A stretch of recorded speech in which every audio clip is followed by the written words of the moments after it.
नमस्कार, स्वागत है आपका हमारे चैनल पीएस स्टडी 11 में।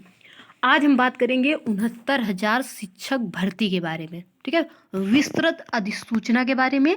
शासनादेश जो कल जारी हुआ था उसकी जो विस्तृत अधिसूचना है उसको लेके। ठीक है, कौन कौन से त्रुटि संशोधन हुए मान्य वैसे बता दिया था कल। ठीक है, और आज हम उसका विस्तृत में देखेंगे, उसको अच्छे तरीके से पढ़ेंगे और समझेंगे कि कौन कौन से मान कर दिए गए हैं और कौन कौन से जो हैं वो निरस्त कर दिए गए हैं। ठीक है, विचार जिन पर चल रहा है। ठीक है, तो चलिए चलते हैं आगे वीडियो पर।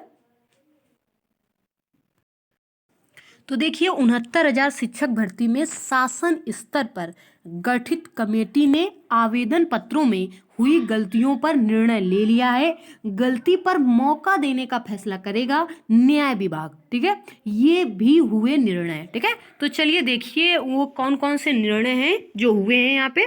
तो देखिए, प्राप्तांक अधिक पूर्णांक कम, प्राप्तांक या पूर्णांक दोनों कम या अधिक, या फिर प्राप्तांकों के परस्पर परिवर्तन भरने की गलती होने पर शिक्षक भर्ती में मौका दिए जाने का निर्णय न्याय विभाग लेगा।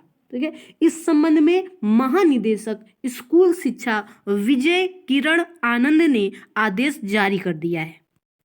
उन्होंने बताया है, मतलब कहा है कि समिति के मुताबिक ऐसे अभ्यर्थियों के मूल अंकों के आधार पर गुणांक की गणना किए जाने की स्थिति में कुछ अभ्यर्थियों का गुणांक संबंधित जिले की अपनी श्रेणी में चयनित अभ्यर्थी से कम है, लिहाजा चयन नहीं हो सकता। वहीं चयन सूची का प्रकाशन अंतिम रूप से हो चुका है और इसमें किसी भी तरह का परिवर्तन नहीं किया जा सकता, लिहाजा न्याय विभाग इस पर निर्णय लेगा।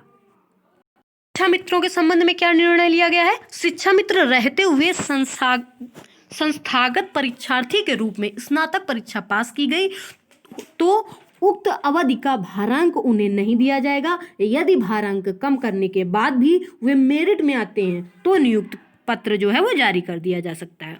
शिक्षा मित्रों के रूप में यदि 10 वर्ष से कम की सेवा है तो 25 अंक का जो भारांक है वो नहीं दिया जाएगा। वास्तविक सेवा के आधार पर भारांक की गणना की जाएगी और यदि अभ्यर्थी का गुणांक उस जिले की श्रेणी में चयनित अंतिम अभ्यर्थी के गुणांक से कम है तो उस जिले में तैनाती संभव नहीं होगी। वहीं कुछ अभ्यर्थियों ने शिक्षा मित्र न होने के बावजूद भारांक भर दिया है तो वो चयन सूची से बाहर होंगे। इस संबंध में न्याय विभाग का अभिमत लिया जाएगा। जिन शिक्षा मित्रों का भारांक नहीं दिया गया है और चयन नहीं किया गया है उन्हें भर्ती में शामिल नहीं किया जाए। जिन महिला अभ्यर्थियों ने लिंग के कॉलम में पुरुष भरा है और उनका चयन हुआ है तो नियुक्त पत्र दिया जाएगा, लेकिन उन्हें क्षैतिज आरक्षण का लाभ नहीं दिया जाएगा। लेकिन पुरुष अभ्यर्थियों ने लिंग में महिला भरा है और चयनित हो गए हैं, इस पर न्याय विभाग ने परामर्श लिया जाएगा। ये भी हुए निर्णय। अपने या माता पिता के नामों में वर्तनी की गलतियां या गलत कॉलम में नाम भरने पर नियुक्त पत्र जारी करने के संबंध में मूल प्रमाण पत्र देखकर जिला चयन समिति निस्तारण करेगी।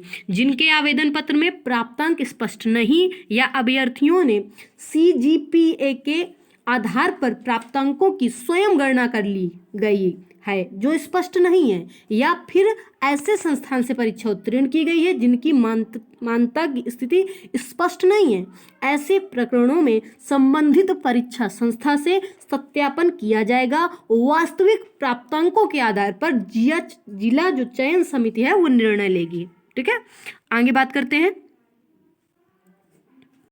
मूल अभिलेख दिखाने का समय 3 महीने दिया जाए। सीटेट व यूपीटेट के अंकों में भिन्नता होने पर न्यूनतम अर्हता अंक होने पर नियुक्ति पत्र दिया जाएगा।